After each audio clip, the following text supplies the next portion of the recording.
Nah, saya pernah berkata kepada Papa di surga, Papa, sebetulnya ayat itu nggak usah ditulis. Kenapa nggak usah ditulis? Baca baik-baik. Udah dapat? Maka siapa dan siapanya? Nah, ya, saya tanya, siapa dan siapanya? Manusia dan istrinya itu apa? Telanjang, tapi mereka tidak merasa malu. Nah, kenapa saya berkata, Bapak nggak usah ditulis. Seluruh orang di dunia tahu kalau zaman Adam dan Hawa itu masih telanjang karena belum ada pabrik tekstil. Tapi kalau itu ditulis sebagai firman, saudara, rahasianya besar sekali. Dengar suami istri. Kata telanjang di ayat 25 Kejadian 2 itu tidak berurusan dengan seks, sama sekali tidak. Urusan apa kata telanjang? Dengarkan suami istri, hukum itu sempurna. Suami istri harus blokosuto. Orang Jawa tahu kata ini. Terjemahan blokosuto itu kerennya transparan. Njobon jero podo. Transparan, luar dalam sama. Suami istri nggak boleh punya rahasia apa-apa. Suami istri harus terbuka di hadapan pasangannya. Ini aku apa adanya. Kalau suami istri pakai penutup untuk nutupi sesuatunya, maka setan bekerja di pernikahan kita. Suami istri boleh punya tabungan di bank yang berbeda, tapi jumlah harus saling tahu. Suami istri nggak boleh delik-delian dengan uang, sembunyi-sembunyi. Ingat, Yesus berkata begini, sebab di mana ada apamu, di situ ada apamu. Teruskan. Sebab di situ ada apa? Hartamu, di situ ada nyawamu, ada hidupmu, ada hatimu.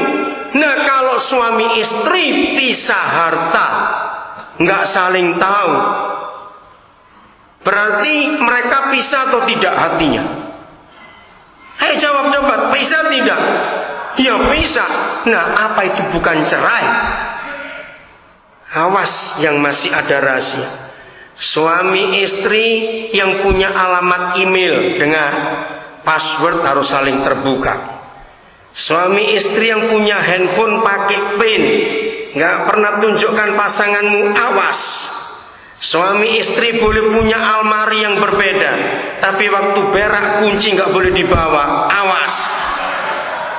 Apa yang saudara sembunyikan di hadapan pasangan kita? Hukum surga mengatakan harus telanjang, terbuka, nggak boleh ada rahasia.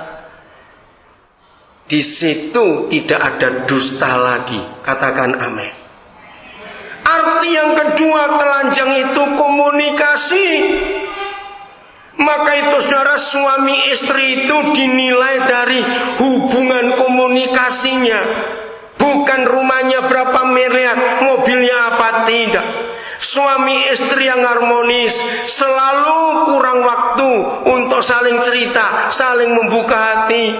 Maka itu penilaian saya selalu begini, nilai satu pernikahan bukan berapa income-nya, berapa gajinya, berapa jumlah rumahnya, tidak. Dengarkan suami istri, nilai rumah tangga kita adalah apa pembicaraan kita di tempat tidur sebelum kita tidur. Itu nilai rumah tangga kita. Rumah tangga yang gak harmonis, tempat tidurnya sepi, bahkan tidurnya nggak pernah bareng, tunggu yang satu tidur dulu baru masuk. Kenapa? Malas bicara, ngomong pendek ribut, ngomong panjang ribut. Gak usah ngomong, betul? Nggak ada keharmonisan, rumah tangganya sepi. Maka itu kalau saudara lihat tetangga saudara bertahun-tahun jadi tetangga kok kelihatan adem, ayem, tentrem, nggak pernah ribut-ribut, sebab ngomongnya cekak-cekak, embuh, be, iyo, dikono, ok. Ya terang aman kalau seperti itu. Ngomongnya pendek-pendek, tidak tahu, iya mungkin. Jujur saudara, kapan terakhir kali kita berdua bisa guyon? Saya itu tanya anak-anak. Ternyata semua anak-anak itu punya kesukaan begini. Kalau papa mama di rumah bisa duduk berdua, terlalu bergurau, ngomongnya enak, nggak teriak-teriakan kayak ngomong pada orang budak. Catatan itu baik-baik. Anak-anak itu senang luar biasa, katakan amin. Anak-anak belajar itu enak, tidurnya enak, makan juga enak, karena dua orang itu dilihatnya enak. Oh, enggak amin lagi. Anak-anak bahagia sekali. Maka itu jujur, kapan kita terakhir kali dilihat oleh anak-anak makan berdua? Kalau perlu dulang-dulangan, enggak apa-apa. Sudah tua pun suap-suapan itu bagus. Jangan nunggu kalau bojo sakit baru didulang. Kurang ajar itu, saudara. Ngerti? Jangan nunggu suami sakit atau si sakit baru disuap. Selama masih sehat itu anak-anak bahagia sekali. Anak-anak itu senang kalau lihat papa mama bisa bergurau. Katakan amin. Karena itu kebahagiaan anak-anak. Maka itu mukamu jangan kayak kodok semua mengkerut, welek kabeh itu. Anak sudah elek tambah welek. Aduh, sudah minta ampun. Anak-anak menderita, saudara. Kalau papa mama bahagia anak-anak itu luar biasa. Maka itu ketelanjangan suami istri itu membuat bahagia rumah tangga. Kedua, komunikasi. Yang menikah satu suku aja sering ribut, apalagi yang beda suku. Awas itu. Komunikasi. Saudara, bulan Januari tahun 92 pertama kali saya dapat buku biologi tentang kucing dan anjing. Yang puluhan tahun saya belajar kenapa kucing dan anjing itu suka ribut, angger ketemu gegeran. Maka itu kalau ada suami istri yang suka bertengkar, dasar kucing karwasu, gue gunakan gitu ngomongnya. Kamu tuh kayak kucing dan anjing aja bertengkar terus. Ternyata mereka itu bukan punya setan. Dulu saya pikir punya setan, ketemu gegeran, ketemu bertengkar. Ternyata masalahnya mereka itu nggak punya penterjemah. Maka itu mereka ribut terus. Ya ampun. Waktu itu saya belum menikah, saudara, Januari 92. Saya menikah Agustus 92. Nah, apa yang terjadi antara kucing dengan anjing? Karena nggak pernah bloko suto, nggak pernah terbuka. Anjing dan kucing itu bahasanya pada ekor, betul? Kalau anjing itu senang, ekornya goyang, wih, pecip-pecip itu anjing senang, lompat-lompat. Tapi kebalikan kucing, kalau dia lagi marah, ekornya goyang. Nah, waktu kucing lihat anjing dari jauh pagi-pagi, kucing tersinggung. Siapa dia esok-esok nantang? Karena kucing lihat ekor anjing goyang-goyang, musuhin. Lalu anjing lain terimanya, karena mereka nggak bisa senyum, jadi nggak tahu ini marah atau tidak.